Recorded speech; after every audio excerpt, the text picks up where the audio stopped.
Hello, everyone, and welcome back to DNA Brands YouTube channel. Once again, here with Adrian. How you doing, Adrian? I'm very well. I'm very well, Michael. Thank you for having me. How are you? Doing pretty good. It's been pretty busy this holiday season.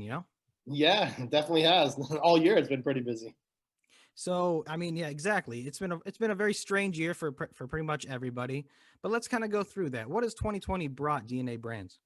Like you said, 2020 has been a challenging year for everybody. Over here at DNA Brands, we're forever optimists. We in March of 2020 we acquired a new company called 954 Solar.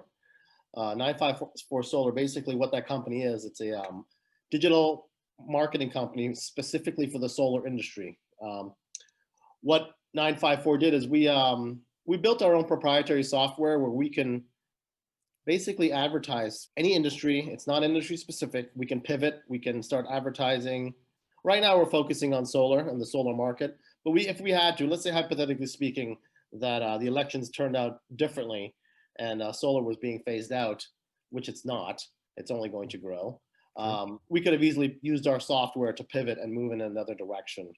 So that being said, since we acquired 954 Solar, what we've been doing, we've been applying our marketing budget to basically broker solar jobs nationwide. We started with a few states, and you will see in an upcoming press release that we're going to be talking about the expansion of those of more states. We've done well. We've done very well as far as building the company is concerned. The acquisition of 954 Solar has worked out very well for us. Contractual jobs are coming in.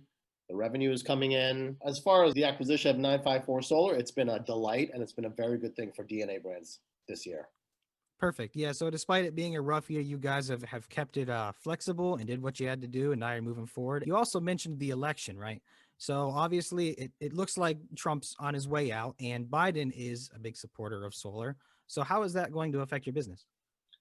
It's only going to help our business. We're looking to grow the business exponentially. The solar business is estimated to be a $223 billion market by about 2026.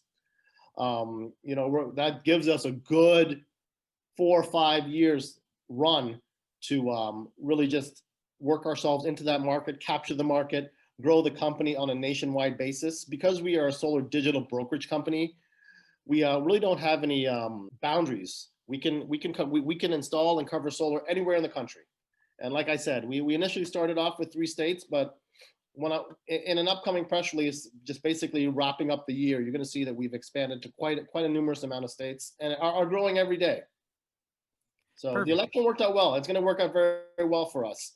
Um, you know, as far as the public company is concerned, my goal is to position the public company so it can take advantage of the upcoming administration.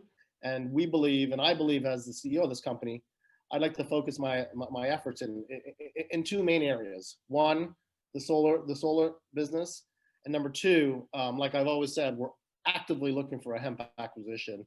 And we believe with this current administration coming in, it's just a matter of time before the MMJ laws and well, hemp is already legal in all 50 states, but the MMJ laws loosen up. I don't know if you noticed, but even today, as we're recording this interview, Afria and Tilray, they merged. They are now the largest MMJ company in the world. Very favorable for us, and we believe we're positioned in the two hottest sectors moving forward. Yeah, yeah. As you had mentioned, the administration that's going to be coming in is going to heavily subsidize these things. And I remember in a previous video, you were discussing tax breaks going away for some of your products, and now that should no longer be an issue in the future. No, we believe the tax breaks are here to stay. We also believe that this current administration, the incoming administration, will amend the tax breaks to try to keep them as high as possible. The government will be offering a lot of subsidies, bursaries, a lot of government grants.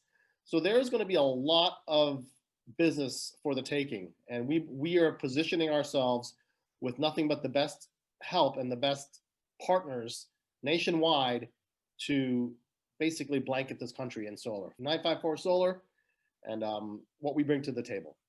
Perfect. And so tell me about this reverse split. You guys just did this week, right? Yeah, actually, yeah. I believe the reverse split became effective on December the 9th. Hmm. Basically, what happened was my company DNA Brands, we have a lot of investors. We deal with investment banking funds up in New York.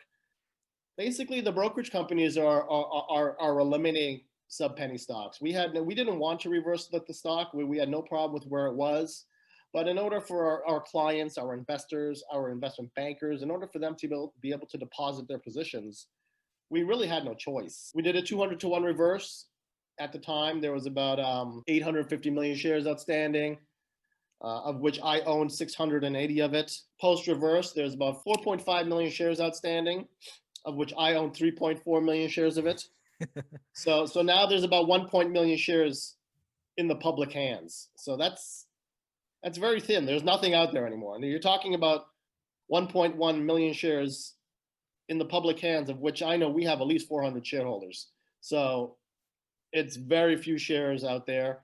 In my opinion, any positive news or any momentum will just the stock should go.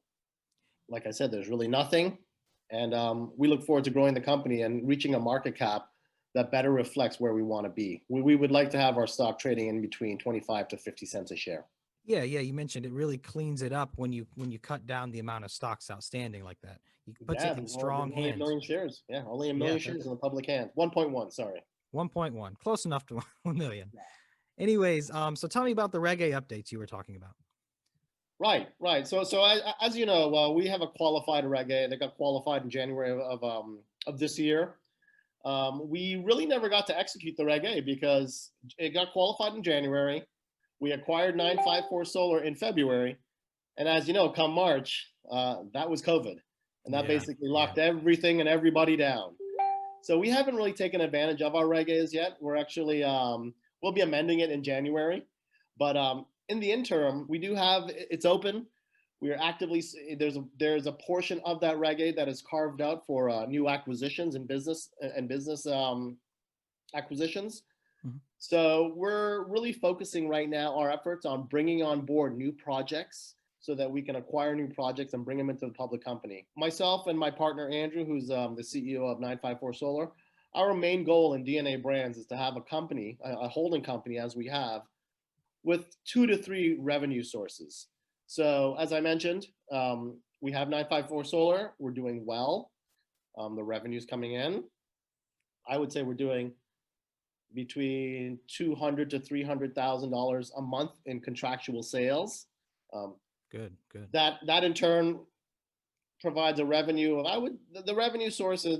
The revenues have to be recorded a little differently because right now we're not solar contractors. So as I said, we're brokering the transactions. Mm-hmm. So we're just recording our commission fees.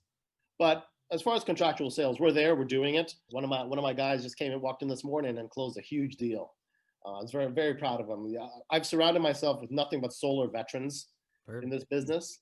So like I said, we got the Reg A, we got the solar business.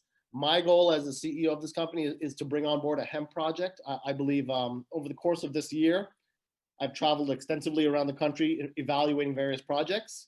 And I believe it's just a matter of time before I commit to one. Perfect. And well, hopefully in 2021, we get some good news there. And going forward, we'll say either sometime next week or in the next upcoming month, we will have a 2021 plans video. Sound good? No, that's absolutely great. I'm actually, as I mentioned to you, we are looking to put out a press release too, recapping what we've done over the course of the last year and where we want to be moving forward in the new year. Perfect, Adrian. Well, thanks for coming on. Have happy holidays. Yeah, great, Michael. Thank you for having me. And I wish you and your team a very good holiday. And I wish the investing public a very good holiday.